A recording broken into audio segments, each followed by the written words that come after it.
Hi everyone and welcome to Storytime with Kate. Today I'm going to do a video cast on one of my favorite topics, creative arts. Today I'm going to focus on only one aspect, and as a kindergarten teacher and teacher's educator, I'm going to unpack what we can do to support visual arts in early childhood education and care, and also share some of my favorite examples from my programs and my experiences as a teacher who is not art trained. Yes, so I don't have any art education. I'm not an artist. I'm just a kindergarten teacher who was curious about how to incorporate visual arts into my curriculum. And also after reading the book 100 Languages of Children, Reggio Emilia approach, I learned how art can be a natural part of your curriculum and program. So this would be quite a brief video cast, but I hope the examples will help you to set up your programs and experiences of art appreciation and creative art and support children's artistic journey. This video cast is inspired by this fantastic book, Creative Arts in the Lives of Young Children, that I used as a kindergarten teacher, specifically chapter 7 by Robin Gibson, and the chapter is called Playing with Paint, Clay and Other Media. So what I specifically looked at in this book is in instructions, yes, so you can use to support children's artistic development, and some instructions that might help you to be more intentional in how you encourage children to play, experiment, be spontaneous with art and in their art making. Okay, so let's get started. So I have a lot of pictures, but children's faces are all blurred for a reason. So let's have a look. So if we think about arts, in our case, we talk about usually drawing, painting pictures, modeling with clay, pasting a collage. So for children, these are all creative pursuits or sensory pleasures.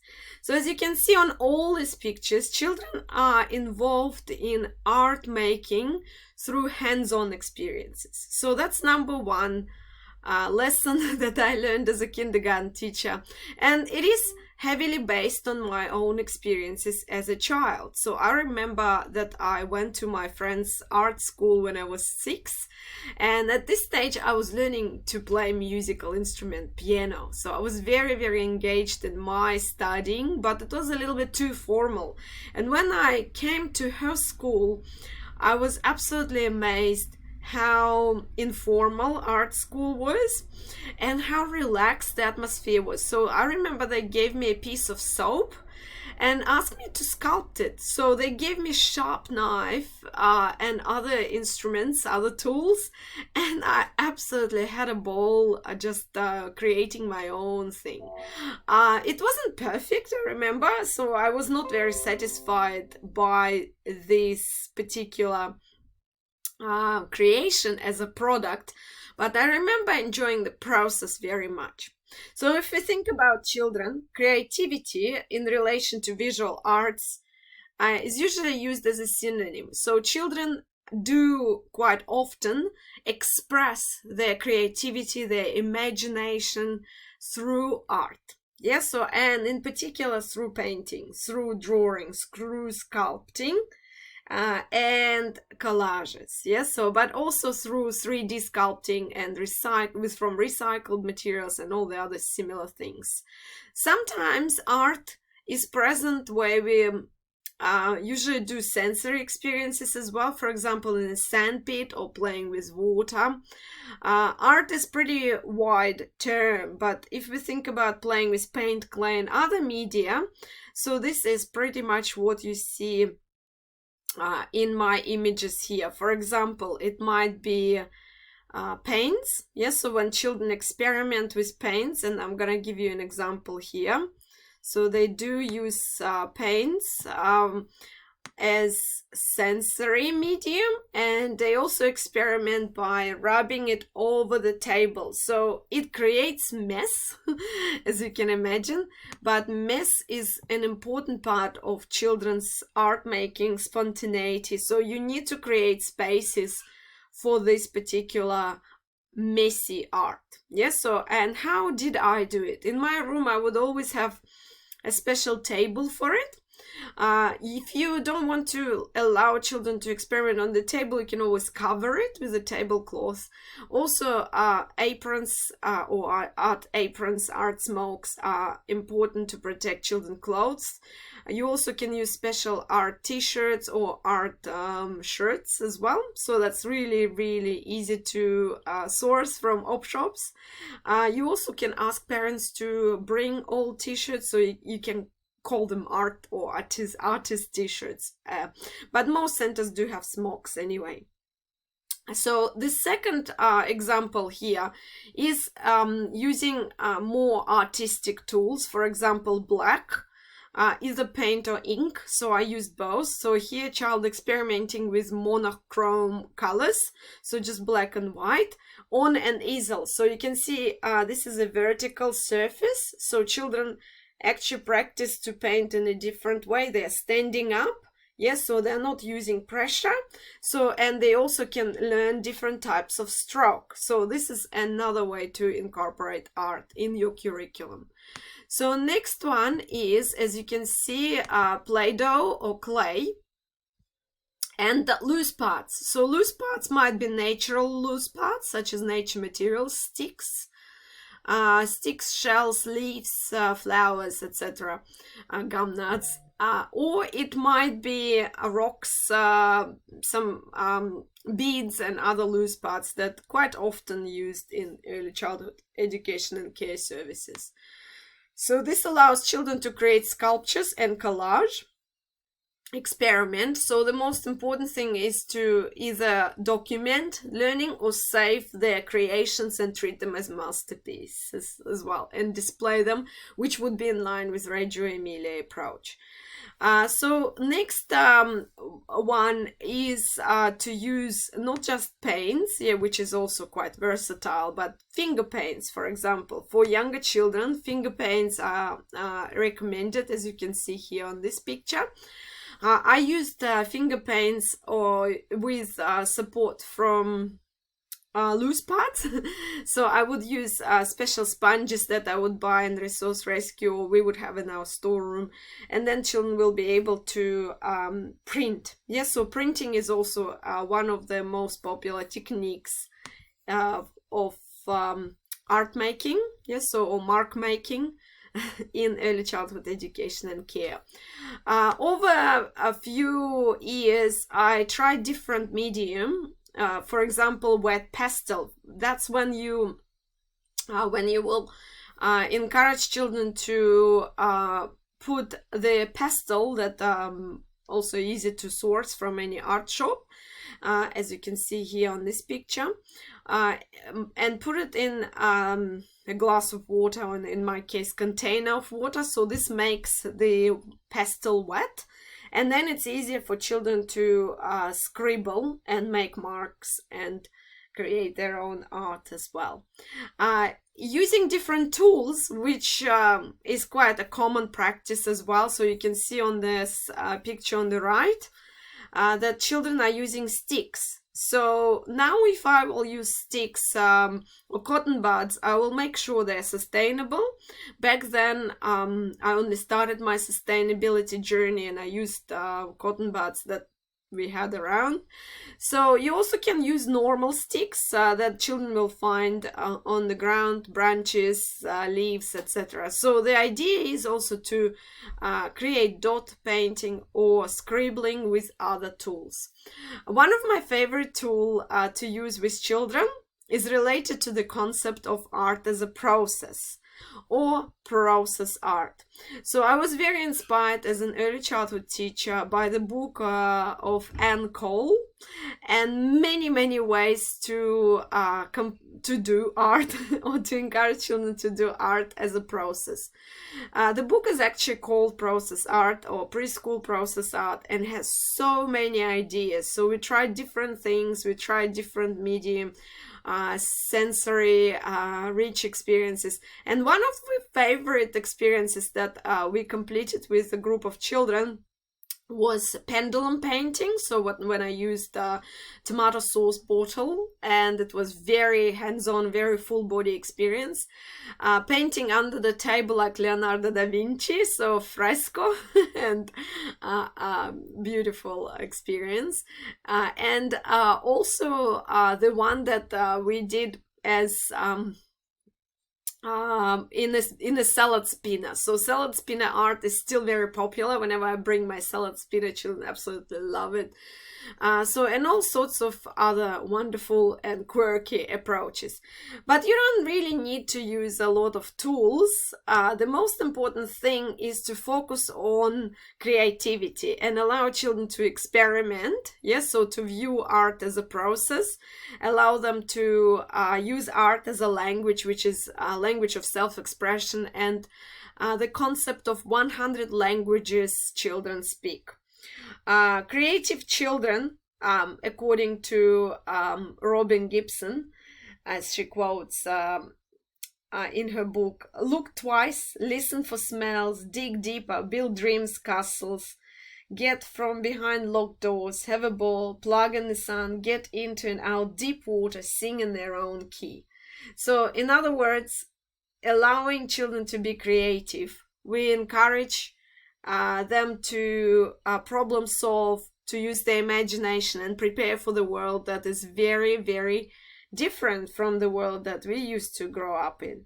So experimentation, exploration, discovery, natural part of arts, yes, and especially visual arts. So there are a few things that teachers can also do in addition to providing plenty of resources.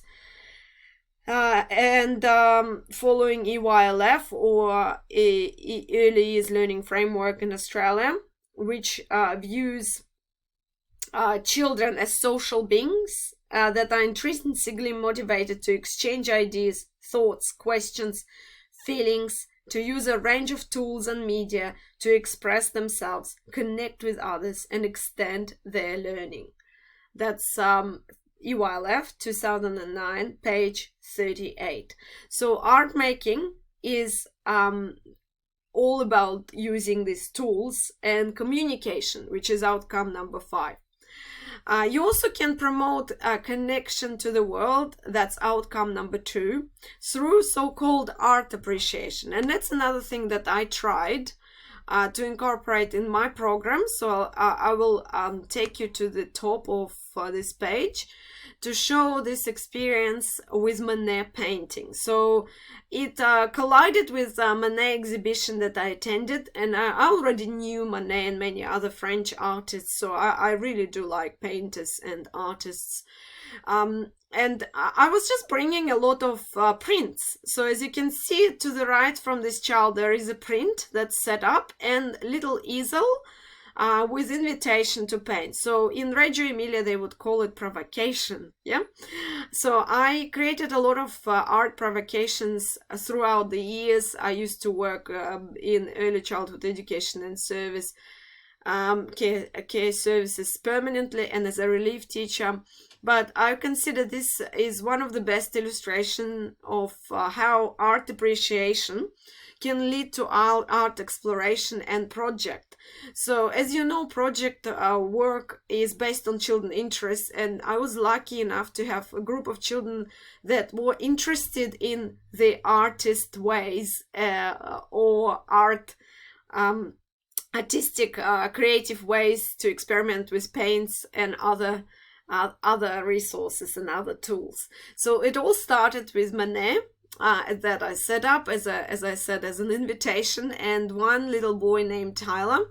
So he's been very creative, and he used watercolors and he made a very beautiful picture of the lake with a bridge, and he had lots and lots of conversations with other children about what he is painting. He also called himself an artist, so which led to a lot of other experiences later on.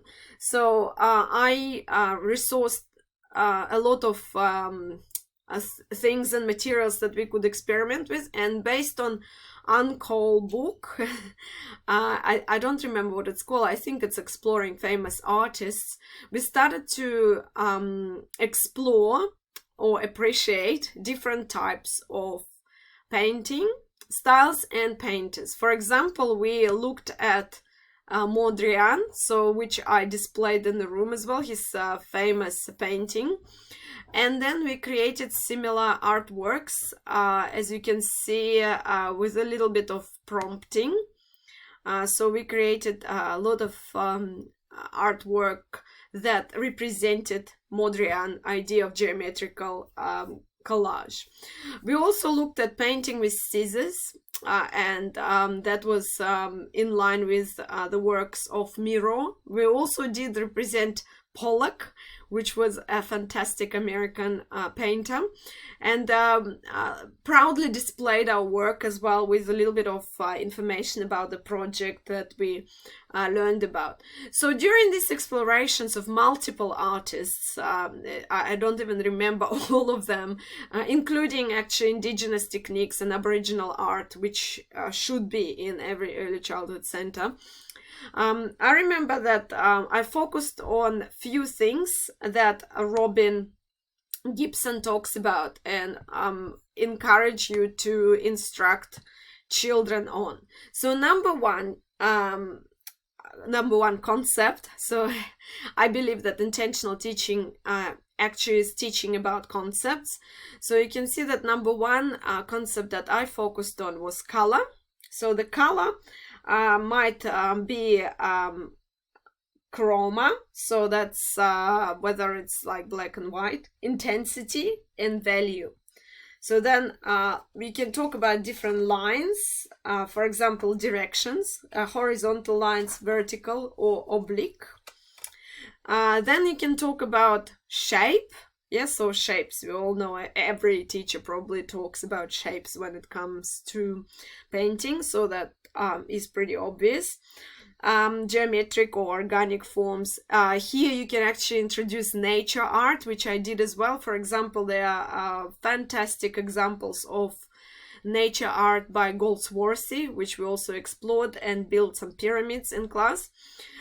Texture is also interesting because paints and all the art materials are tactile and visual, so you can talk about this in this term.